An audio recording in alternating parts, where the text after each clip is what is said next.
Wajah-wajah yang familiar di layar kaca seperti artis senior Christine Hakim dan Yayang Cenur memberikan dukungan kepada mantan Mendikbudristek Nadiem Makarim yang tengah menjalani sidang kasus dugaan korupsi digitalisasi pendidikan di Pengadilan Tipikor Senin siang. Pengusaha sekaligus mantan Duta Besar Indonesia untuk Polandia Peter F. Gonta dan akademisi Rocky Gerung juga tampak di ruang sidang. Meski keduanya mengaku tidak secara khusus memberikan dukungan kepada Nadiem, mereka menilai ada hal-hal janggal dalam kasus dugaan korupsi yang disebut jaksa penuntut umum merugikan keuangan negara hingga 2,18 triliun rupiah.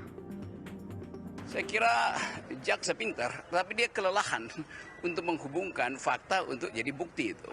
Bukti untuk jadi tuduhan, di situ dia gagal saya kira. Saya lihat bahwa misalnya bagaimana menghubungkan antara satu kecemasan bahwa saudara Nadiem kok membawa masuk tim khusus.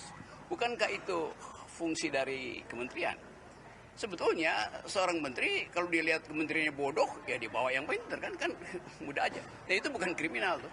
Saya sebagai seorang profesional agak prihatin ya melihat di sini karena mereka ini adalah orang-orang yang menurut hemat saya cukup kredibel gitu dan mengambilkan keputusan sesuai kebijaksanaan yang diambil. Jadi kalau kebijaksanaan itu bisa dikriminalisasi, buat saya menjadi sesuatu yang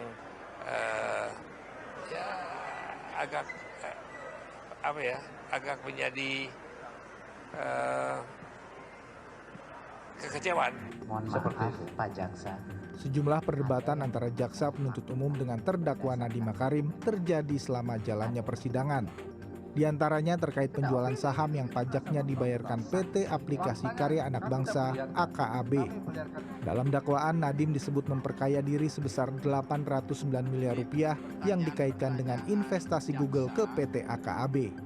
Kuasa hukum pendiri perusahaan ojek online ini yakin kliennya tidak bersalah. Tadi juga terjadi perdebatan sengit karena penuntut berpersepsi membaca SPT menyatakan bahwa sudah ada penjualan saham. Ya, pajak 26 itu adalah refleksi atau bukti adanya penjualan saham. Dari fakta-fakta yang sudah terungkap sebelumnya, 26 miliar itu adalah founder tax saham pendiri yang ditetapkan secara standar, ya, prosedur normal pada saat perusahaan IPO, maka seluruh pemegang saham pendiri harus membayar saham pendiri.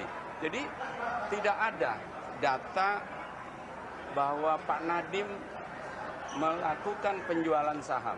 Tidak ada data Pak Nadiem memiliki 30 miliar. Seperti tadi disampaikan oleh penuntut, Pak Nadiem punya 30 miliar, sudah dijual 15 miliar, jadi dia bertambah kekayaannya 5 triliun.